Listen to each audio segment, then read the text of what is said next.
Jean 5. Après cela, il y eut une fête des Juifs et Jésus monta à Jérusalem.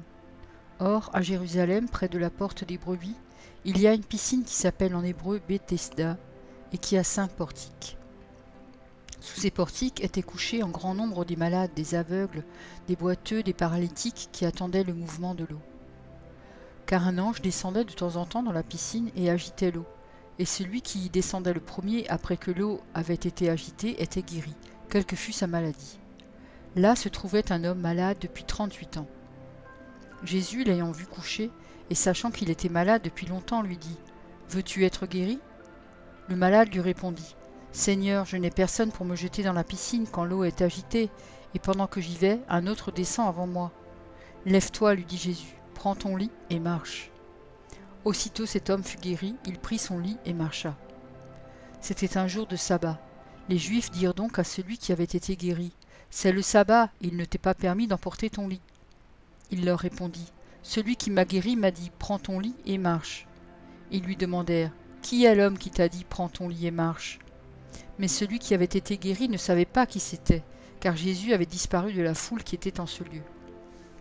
Depuis, Jésus le trouva dans le temple et lui dit « Voici, tu as été guéri, ne pêche plus, de peur qu'il ne t'arrive quelque chose de pire. » Cet homme s'en alla et annonça aux Juifs que c'était Jésus qui l'avait guéri. C'est pourquoi les Juifs poursuivaient Jésus, parce qu'il faisait des choses le jour du sabbat.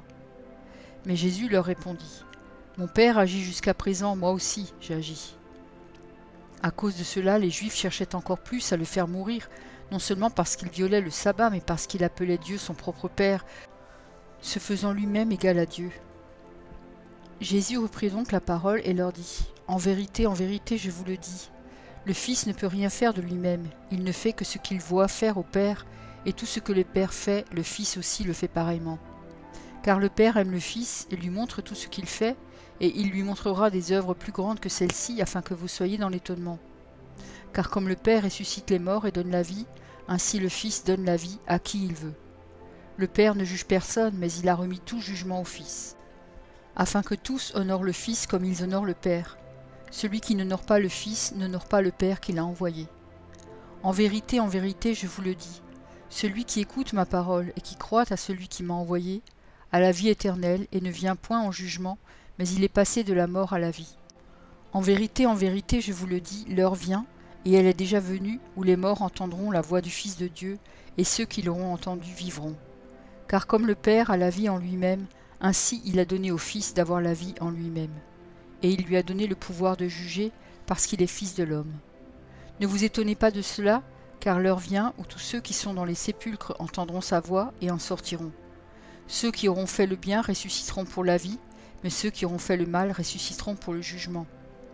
Je ne puis rien faire de moi-même, selon que j'entends, je juge, et mon jugement est juste, parce que je ne cherche pas ma volonté, mais la volonté de celui qui m'a envoyé. Si c'est moi qui rends témoignage de moi-même, mon témoignage n'est pas vrai. Il y en a un autre qui rend témoignage de moi, et je sais que le témoignage qu'il rend de moi est vrai. Vous avez envoyé vers Jean, et il a rendu témoignage à la vérité. Pour moi, ce n'est pas d'un homme que je reçois le témoignage, mais je dis ceci afin que vous soyez sauvés. Jean était la lampe qui brûle et qui luit, et vous avez voulu vous réjouir une heure à sa lumière. Moi, j'ai un témoignage plus grand que celui de Jean, car les œuvres que le Père m'a donné d'accomplir, ces œuvres mêmes que je fais, témoignent de moi que c'est le Père qui m'a envoyé. Et le Père qui m'a envoyé a rendu lui-même témoignage de moi. Vous n'avez jamais entendu sa voix, vous n'avez point vu sa face, et sa parole ne demeure point en vous, parce que vous ne croyez pas à celui qui l'a envoyé. Vous sondez les Écritures parce que vous pensez avoir en elles la vie éternelle, ce sont elles qui rendent témoignage de moi. Et vous ne voulez pas venir à moi pour avoir la vie. Je ne tire pas ma gloire des hommes, mais je sais que vous n'avez point en vous l'amour de Dieu. Je suis venu au nom de mon Père, et vous ne me recevez pas. Si un autre vient en son propre nom, vous le recevrez.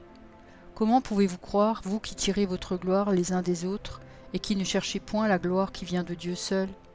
Ne pensez pas que moi je vous accuserai devant le Père. Celui qui vous accuse, c'est Moïse, en qui vous avez mis votre espérance.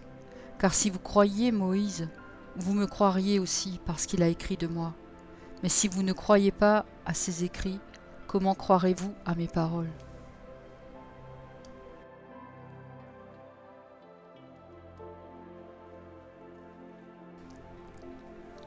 Matthieu 12. En ces temps-là, Jésus traversa des champs de blé un jour de sabbat. Ses disciples qui avaient faim se mirent à arracher des épis et à manger. Les pharisiens, voyant cela, lui dirent : « Voici, tes disciples font ce qu'il n'est pas permis de faire pendant le sabbat. » Mais Jésus leur répondit : « N'avez-vous pas lu ce que fit David lorsqu'il eut faim, lui et ceux qui étaient avec lui ? Comment il entra dans la maison de Dieu et mangea les pains de proposition qui ne lui étaient pas permis de manger, non plus qu'à ceux qui étaient avec lui et qui étaient réservés aux sacrificateurs seuls ? Ou n'avez-vous pas lu dans la loi que les jours de sabbat, les sacrificateurs violent le sabbat dans le temple sans se rendre coupables ? Or, je vous le dis, il y a ici quelque chose de plus grand que le temple. Si vous saviez ce que je signifie, je prends plaisir à la miséricorde et non au sacrifice. Vous n'auriez pas condamné des innocents, car le Fils de l'homme est maître du sabbat. » Étant parti de là, Jésus entra dans la synagogue. Et voici, il s'y trouvait un homme qui avait la main sèche. Ils demandèrent à Jésus : « Est-il permis de faire une guérison les jours de sabbat ?» C'était afin de pouvoir l'accuser.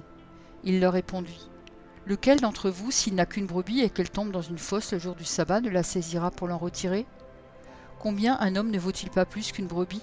Il est donc permis de faire du bien les jours de sabbat. » Alors il dit à l'homme : « Étends ta main. » Il l'étendit et elle devint saine comme l'autre.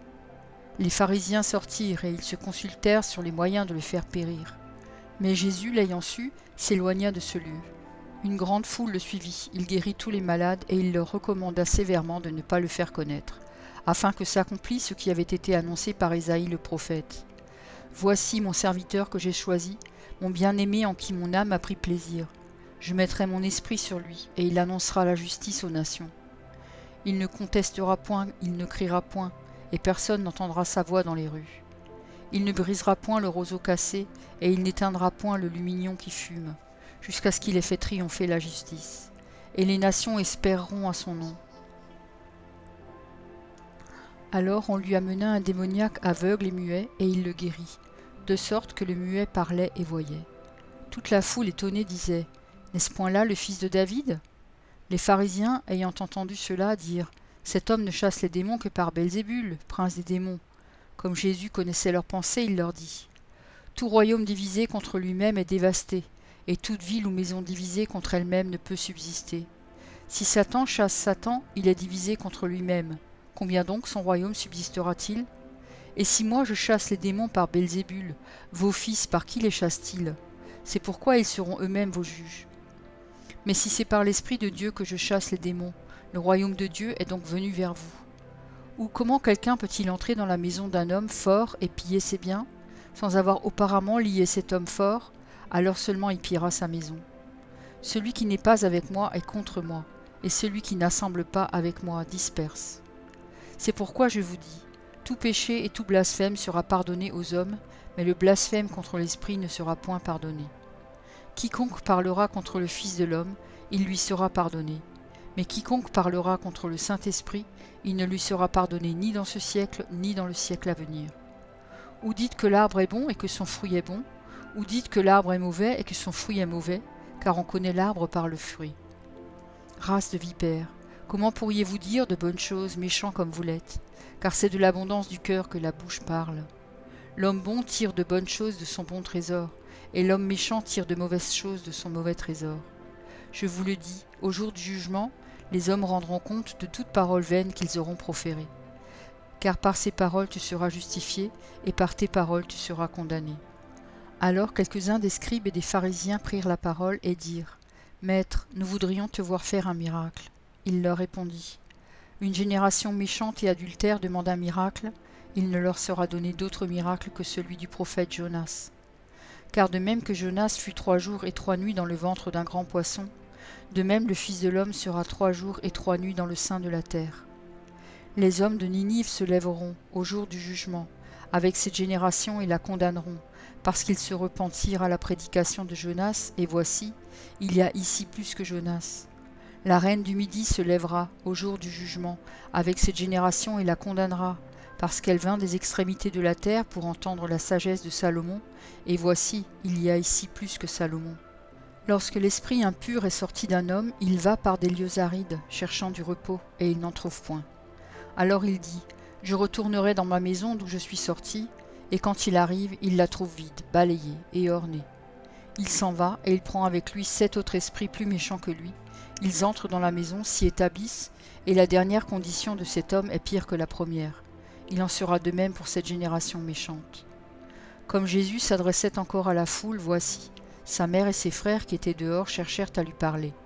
Quelqu'un lui dit, « Voici, ta mère et tes frères sont dehors, et ils cherchent à te parler. » Mais Jésus répondit à celui qui le lui disait, « Qui est ma mère et qui sont mes frères ?» Puis, étendant la main sur ses disciples, il dit, « Voici ma mère et voici mes frères. Car quiconque fait la volonté de mon Père qui est dans les cieux, celui-là est mon frère et ma sœur et ma mère. »